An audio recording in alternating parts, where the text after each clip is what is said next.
آپ کو معلوم ہر زمانے میں قوم میں چھپے دلالوں کا ہی کام رہا قوم کو نقصان پہنچانا، اور آج تک نقصان پہنچ رہا ہے۔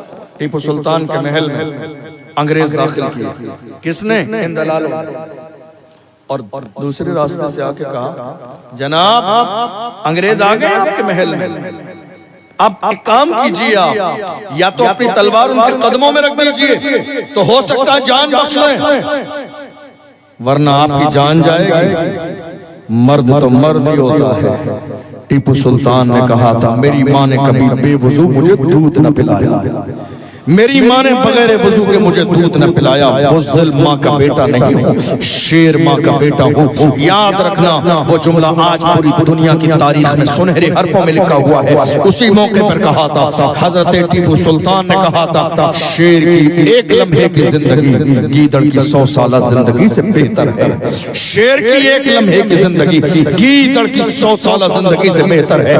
میں جان دے دوں گا مگر میری گردن کبھی خدا کے علاوہ کسی اور کے سامنے جھک نہیں سکتی ہے۔ یہ کس کے تیور تھے؟ کلمہ پڑھنے والوں کے تیور تھے، یہ ایمان والوں کے تیور تھے، یہ مسلمانوں کے تیور تھے۔ اور آگے بڑھئے، بہادر شاہ ظفر رنگون کی جیل میں انگریزوں نے ان کے بیٹوں کے کٹے ہوئے سر تھالی میں سجا کے رنگون کی جیل میں بہادر شاہ ظفر کے سامنے پہنچائے اور کہا اب تمہارا وقت ختم ہو گیا ہے، دور چلا گیا، اب تمہارا دور کبھی نہیں آئے گا۔ انگریزوں نے اپنے انداز میں کہا تھا دم دمے میں دم نہیں، اب خیر مانگو جان کی، اے ظفر ٹھنڈی ہوئی شمشیر ہندوستان کی۔ تو ایسے عالم میں بہادر شاہ ظفر نے للکار کے کہا تھا انگریزوں کو، فرمایا غازیوں میں بو رہے گی جب تلک ایمان کی، غازیوں میں بو رہے گی جب تلک ایمان کی، تخت لندن تک چلے گی دیغ ہندوستان کی، غازیوں میں بو رہے گی جب تلک ایمان کی، تخت لندن تک چلے گی دیغ ہندوستان کی۔ اور بڑھئے آگے،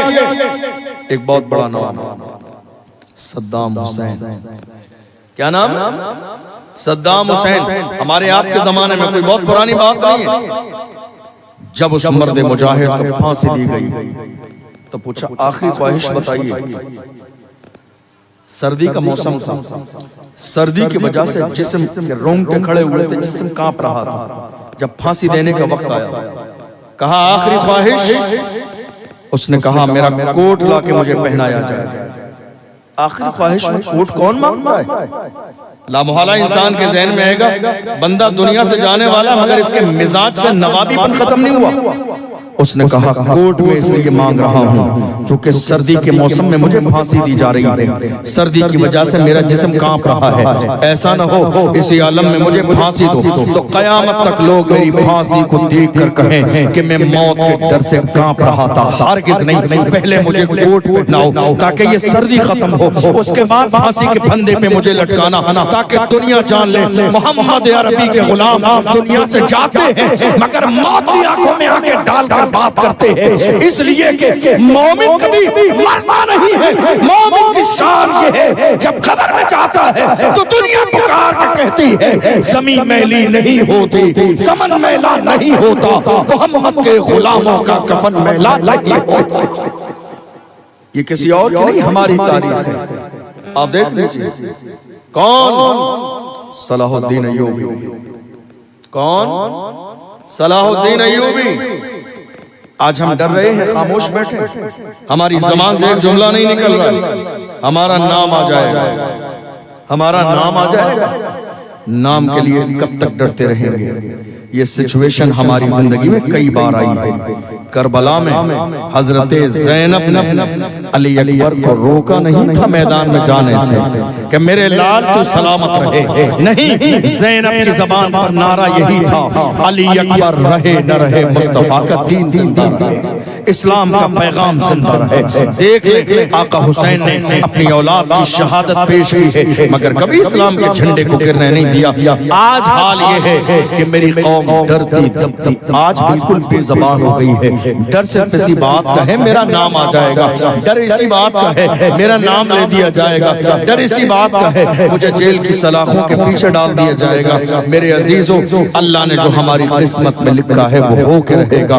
اس کا ہرگز یہ مطلب نہیں ہے کہ ہم حضور کی عزت پہ سمجھوتا کر لیں، ناموس رسالت پہ سمجھوتا کر لیں، ہرگز نہیں۔ زندگی کے ہر موقع پر سمجھوتا کیا جا سکتا ہے مگر ناموس رسالت پہ کبھی سمجھوتا نہیں ہوتا۔ آج حالت یہ ہے، میں ایک ذہن دینا چاہتا ہوں آپ، ملک کے کونے کونے میں ناموس رسالت کی بات کرنے والے کون ہیں؟ ذرا غور کیجئے گا تو آپ کو محسوس ہوگا ہندوستان کے کونے کونے میں ناموس رسالت کی بات کرنے والے صرف وہی لوگ ہیں جن کے ہاتھوں میں امام احمد رضا کا دامن ہے۔ غور کیجئے آپ، کوئی بھی بدعقیدہ ناموس رسالت کی بات نہیں کر رہا ہے، کوئی بھی بدعقیدہ ناموس رسالت کی بات کرنے کے لیے تیار نہیں ہے۔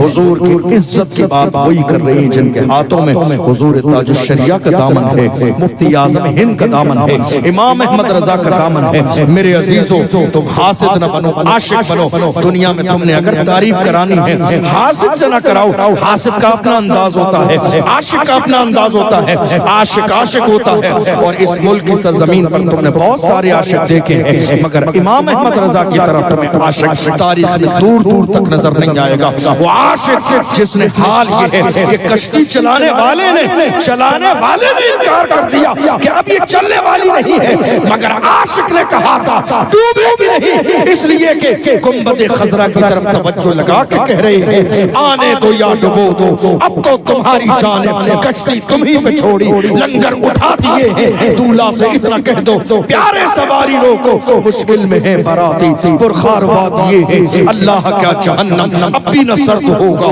رو رو کے مصطفیٰ نے دریا بہا دیے ہیں۔ کون عاشق؟ جب وہ مکے میں گئے ہیں، تمام کام کرنے کے بعد جتنے ارکان ہیں کر لیے، طواف کر لیا، منی چلے گئے، مزدلفہ چلے گئے، صحیح ہو گئی، سارے مکے کی ذمہ داریوں سے فارغ ہوئے تو جانے والے تمام ساتھ میں لوگوں سے کہا حاجیو اب یہاں کے سارے کام ہو گئے، آؤ شہنشاہ کا روضہ دیکھو، کعبہ تو دیکھ چکے، کعبے کا کعبہ دیکھو، خوب آنکھوں سے لگایا ہے غلاف کعبہ، قصر محبوب کے پردے کبھی جلوہ دیکھو۔ اور جب لوگوں کو لے کے چلے ہیں تو اللہ کا شکر ادا کر کے کہتے ہیں شکر خدا کہ آج گھڑی اس سفر کی ہے۔ غور کرو کیا ہے کیا ہے؟ جب وہ سرزمین پہ پہنچتے ہیں تو کہتے ہیں حرم کی زمین اور قدم رکھ کے چلنا، ارے سر کا موقع ہے او جانے والے۔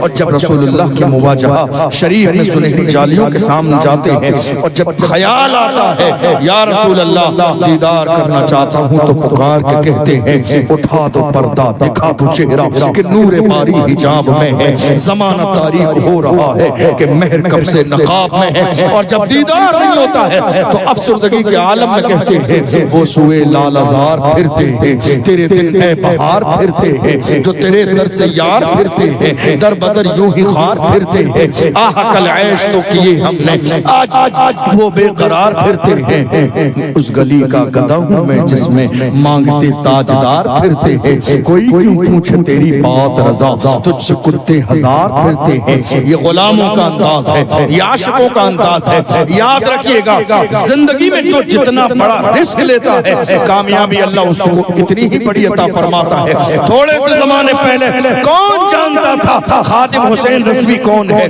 تھوڑے سے زمانے پہلے کون جانتا تھا سلمان اظہری کون ہے؟ تھوڑے سے زمانے پہلے کون جانتا تھا اشرف جیلانی کون ہے؟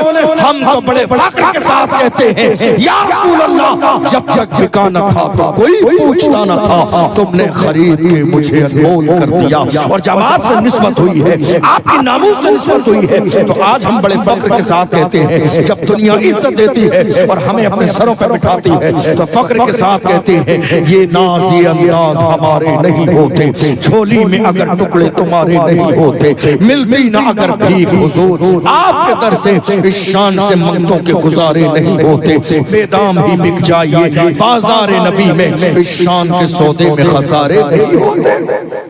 غلام